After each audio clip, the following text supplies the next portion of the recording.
In this video, we're just going to look at assessments, the analysis form, and different reports that you can get from it. So we are going to look at a couple different exams, but this would be your roster and the individual student scores or what they got right or wrong. And then you would go to summary.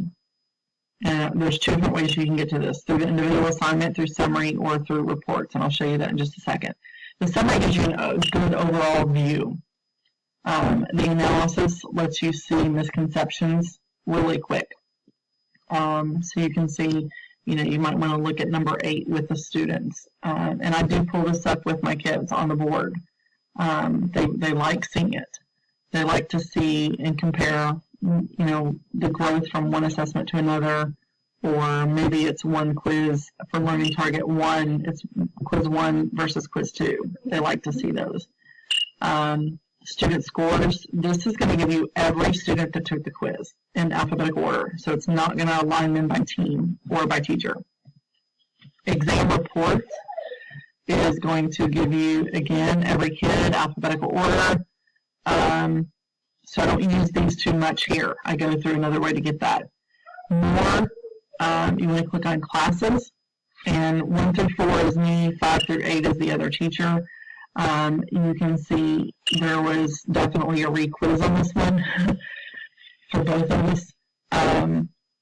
You can see percentage from each class. And then if you go back up and click on teacher, you can see for the teacher and all our classes together. So this is all 4 of my classes, all 4 of Ms. Wilson's classes combined.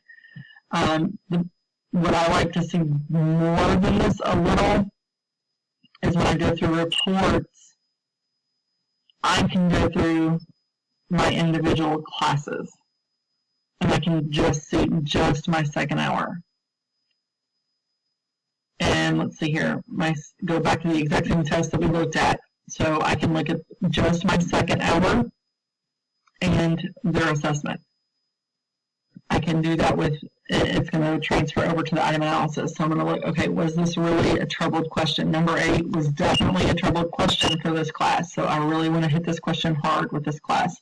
Go back over it and maybe come up with a miniature lesson or a station or something for them to revisit. Their individual scores and exam reports, again, show their name and their right or wrongs. The student scores is just the score. The exam report is the name of the student plus every question on the test and whether or not they got it right or wrong. And then you can fix it where it's going to give the right answer or just mark it with an X. Standards, again, if we were to mark it with standards, it would do that. And then this is really non-existing here because it's already part of that. Or we can go in through teachers. We could even go in through schools here.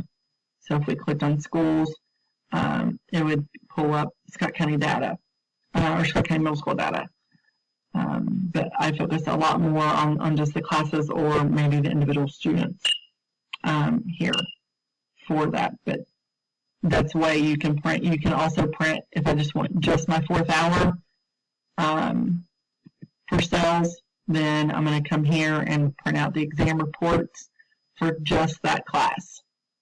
Obviously, this class, my 4th hour, would be a huge misconception with a lot of things. They definitely had to go over more and look at, okay, was this a misconception or was this something I didn't say in this class that I said in all the others?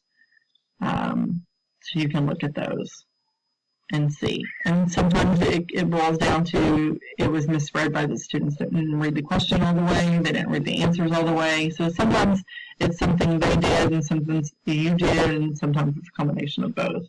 So you can see that, and everybody knows that anyway.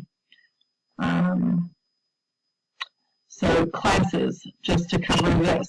When you get a new student, say you get a new student on Monday, you do not have to go into GradeCam and add that student. You just wait a day, because by Tuesday their name will be in GradeCam. It syncs up overnight. So you just got to make sure that if you get a new student on Monday, that by Tuesday, if you're having a quiz and you want them to take it just to see where they're at, you need to make sure you print out that individual sheet for them for the number of questions that you have.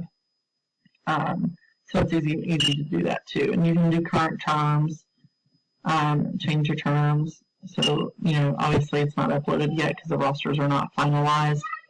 But you can see those. Owned by me are the ones that, are only me, or created by me and then shared with me. So, I try to do that for my group, or my department and my grade level, and take care of getting these uploaded and shared out. When you share, if you don't share right away, so I'm going to click this, and then I'm going to hit share. So I just want to cover this one more time. I would just type in the teacher's name and make sure that they can scan and view reports. And then depending on if you need to add admin or anything like that, you need to make sure that you do that appropriately. You can clone something from one year to another. So if I use the exact same sales test,